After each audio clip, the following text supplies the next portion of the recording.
Garincha Jumatano ndo ile dabi, na ni dabi ya kwanza ya kufungua ligi kuu soka Tanzania bara, yani ngao ya jamii kwa Kiingereza Community Shield. Mchezo huo unauonaje, hasa baada ya kutoka kwenye matamasha haya Simba Day na Yanga Day? Mchezo huo unauonaje na unahisi ugumu utakuwa wapi kwenye mchezo huo kwa ujumla? Yes, ya kwanza ni mchezo ambao ni mgumu kwa hizi timu zote mbili, kwa sababu ni wakati ambapo wanakutana, kila mmoja inaonekana inatamani kupata hili kombe, kwa sababu tunajua Community Shield ama ngao ya jamii ndio kombe la kwanza ambalo linapatikana katika msimu husika. Na hii ipo katika dunia nzima, mara nyingi ni baadhi ya nchi chache tu kama Spain ambapo tunaona wenyewe inakuwa katikati, lakini nchi nyingi baadhi waga inaanza mwanzo kisha ndio ligi zinaanza kuanza. Kwa hiyo hata kwa sisi ni mchezo ambao utakuwa ni muhimu sana katika eneo lile, hasa katika hizi timu zenyewe husika, Simba, Yanga, ambazo zinaenda kukutana katika mchezo huu. Ugumu wa kwanza ni mabenchi ya ufundi. Wakutana mabenchi ya ufundi ambayo kwa asilimia kubwa hayafahamiani vizuri. Kwanza hajawahi kukutana katika michezo hasa katika timu hizi za husika kwamba Simba, Yanga hivi na hivi. Lakini makocha wenyewe wanafahamiana kwa sababu wote watokea Afrika Kusini, na naamini pia kuna baadhi ya timu mbalimbali wanafundisha washakutana wakati wanafundisha zile timu. Kumbuke wote ni raia wa Afrika Kusini, Steve Barker pamoja na Mangopa Ngiti kwa pande mzima kosi cha Dar es Salaam Africa. Kwa hiyo kwa wakati huu ambapo wenda kutana ni wakati ambapo ugumu unakuja kuonekana, kwanza aina ya vikosi. Kosi cha Yanga ukiangalia ni kosi ambacho kina mabadiliko mengi tofauti na kile cha msimu uliopita. Maingizo ambayo yamekuja yako ni mengi, lakini siamini kama ataenda kuanza haraka moja kwa moja.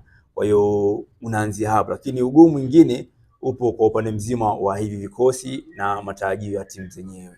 Yanga jinsi walivyo kwa hivi sasa wanatazamia kuendelea vizuri na kile ambacho kilifanyika katika msimu uliopita na msimu ya nyuma yake, ni mambo kama haya.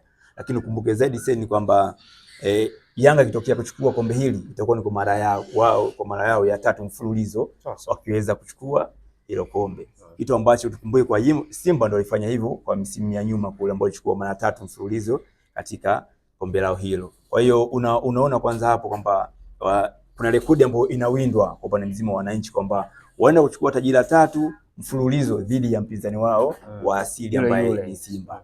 Kwa Simba watamani rekodi hiyo iweze kufikiwa moja kwa moja, kiona kwamba wanawe pia wanatamani waweze kupata hilo kombe kwa awamu hii. Kwa hiyo ni moja, lakini kwingine ni taji lenyewe.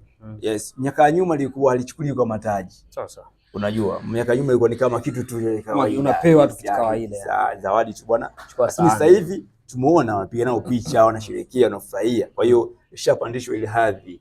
Kwa hiyo sasa hii inaleta picha kwamba hata kwa msimu unaokuja huu, hiyo kesho kutwa hapa ambapo tutashuhudia siku ya Jumatano ambapo finali itachezwa, hiyo mchezo wenyewe itatupa picha kwamba watakuwa wote wanataka kuchukua hilo kombe. Kwa hiyo kocha wa Simba anatamani aendeleze kile ambacho kimepita kwa msimu wake. Tukumbuke kwenye ligi kuu Tanzania bara pamoja pia na RDB, Simba hajapoteza mchezo wote mpaka sasa kwenye hiyo michezo ambayo nimezungumza.